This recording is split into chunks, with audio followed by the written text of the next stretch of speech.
옛날에 어느 왕에게 소유자로 하여금 신과 인간의 사랑을 받도록 신통력이 부여된 반지가 있었습니다.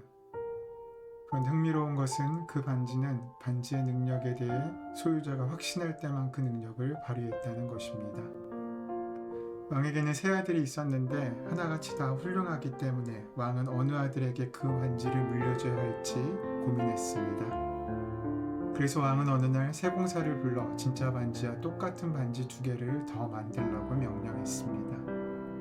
세공사는 정말로 진짜와 가짜를 구분할 수 없을 정도로 똑같은 반지를 만들었습니다. 왕은 아들들을 따로 불러 반지를 넘겨주었습니다. 아버지가 세상을 떠난 후 아들들은 반지가 세 개라는 사실을 알게 되었습니다. 무엇이 진짜인지를 두고 다투던 그들은 판결을 내려달라고 재판관에게 나아갔습니다. 재판관도 고민이 되었습니다. 그러다가 지혜가 떠올랐습니다. 재판관은 왕들을 불러 일렀습니다. 이 일은 있는 그대로 받아들이도록 해라. 너희가 각각 반지를 아버지에게로부터 받았다면 자기 반지가 진짜라고 확실히 믿어라. 그리고 아버지의 공평하고 편견 없었던 그 사랑을 본받도록 노력하라. 자기 반지에 박힌 보석의 신통력을 현현시키려고 경쟁하라. 온유함과 진정한 화목과 옳은 행동과 신에 대한 진정한 순종으로 그 신통력을 돕도록 하라. 우리가 가진 반지가 진짜인지를 증명할 길은 그 반지의 능력을 드러내 보이는 길밖에 없습니다. 하나님의 마음과 심정을 가지고 세상의 사람들이 하늘의 평화를 누리는 세상을 만들기 위해 애쓰고 노력할 때 우리는 비로소 참된 반지를 가졌다고 할 수 있을 것입니다.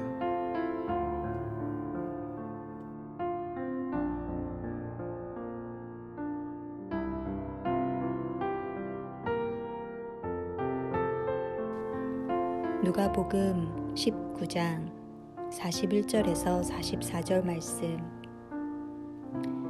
가까이 오사 성을 보시고 우시며 이르시되 너도 오늘 평화에 관한 일을 알았더라면 좋을 뻔하였거니와 지금 내 눈에 숨겨졌도다.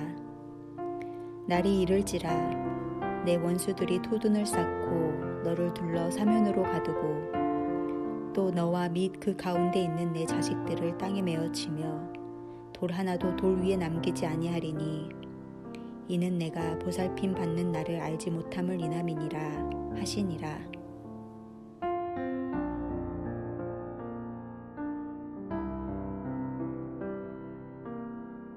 예루살렘에 들어오신 예수님은 성을 보시면서 비통한 눈물을 흘리고 계십니다.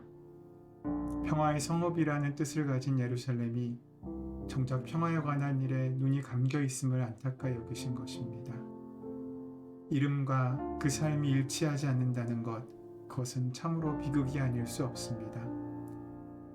거룩한 성도란 이름을 갖고 있으면서 성도답지 못한 것, 기독교인이라 하면서 그리스도와 무관한 삶을 사는 것, 뭐뭐답지 못한 삶을 사는 것이 얼마나 안타깝습니까? 예수님은 지금도 여전히 분명히 끝나지 않는 예루살렘을 보시면서 울고 계실 것입니다.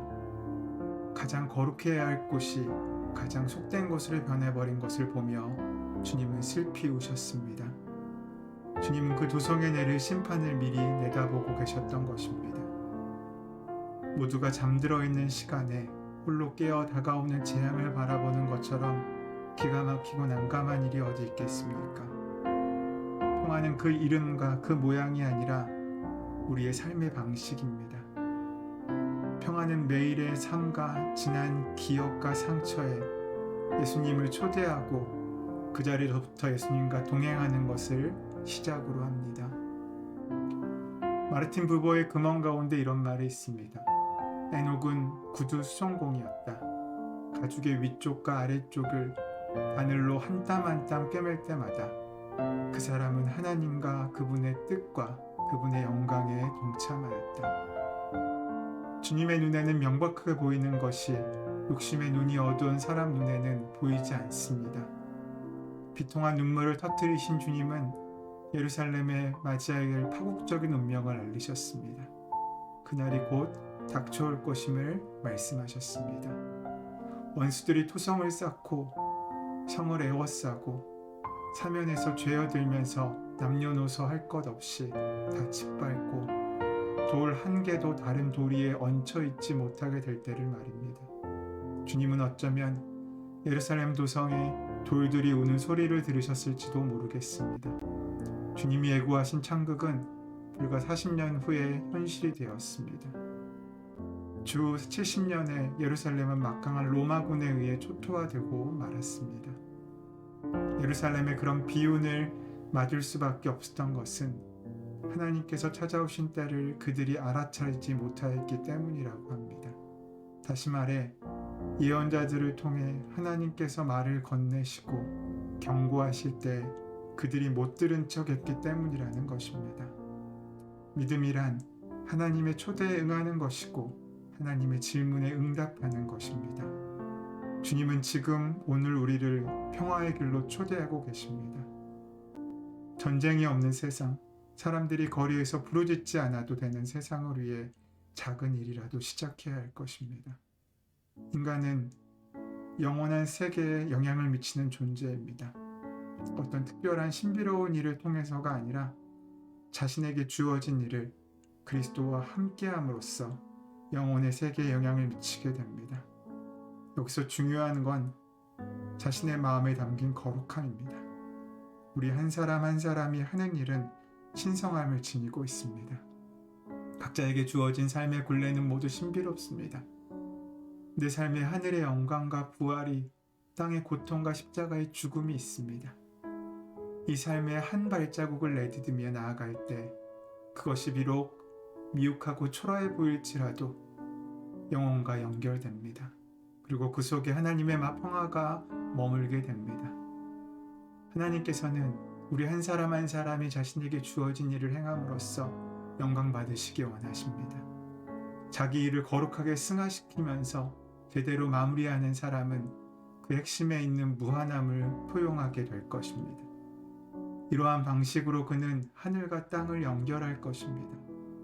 무엇을 해야 할지 염려하지 마십시오. 지금 자족하며 사랑하는 일에 힘쓰십시오. 이제는 하늘에 내 길이 어떤 길입니까? 라고 묻지 말고 지금 여기에 하고 있는 그 일들을 사랑하고 최선을 다하며 내가 만나는 그 사람들을 사랑하십시오. 사랑하게 되면 나의 삶, 나의 길이 홀로 가는 여정이 아니라 하나님께서 함께 하시는 여정임을 알게 될 것입니다. 그 안심 속에 평화가 있습니다. 사랑하십시오. 그리고 원하는 것을 행하십시오. 오늘 그 은혜를 이루시는 하루 되시기를 소원하고 축원합니다. 은혜의 주님, 우리가 하고 있는, 우리가 살고 있는 그 작은 일에서도 하나님의 영광이 드러나기를 원합니다. 인도하시고 동행하여 주셔서 허락된 시간을 하찮게 여기지 않게 도와주셨고 내가 하는 그 일들을, 내가 만나는 그 사람들을 소중히 여김으로 하나님께서 기뻐하시고 기억하시는 거룩한 한으로 천국으로 만들어가는 귀한 은혜가 우리에게 만나시게 되기를 소원합니다. 주님께서 바라보시고 눈물 흘리시는 그 자리에 우리의 눈길이 있기 원하옵고 우리의 눈물이 있기 원합니다.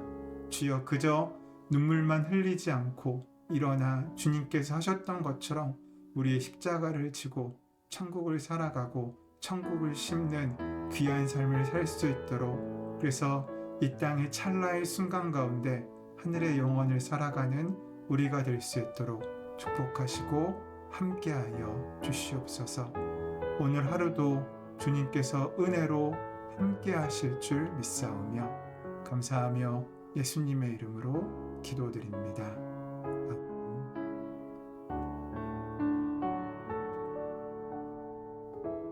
시간 함께 조용한 가운데 오늘 주신 말씀을 기억하고 그 말씀을 묵상하며 그 말씀을 삶 가운데 만나고 하루 가운데 주에 동행하는 복된 삶을 살아갈 수 있도록 기도함으로 하루를 시작하시기를 바랍니다.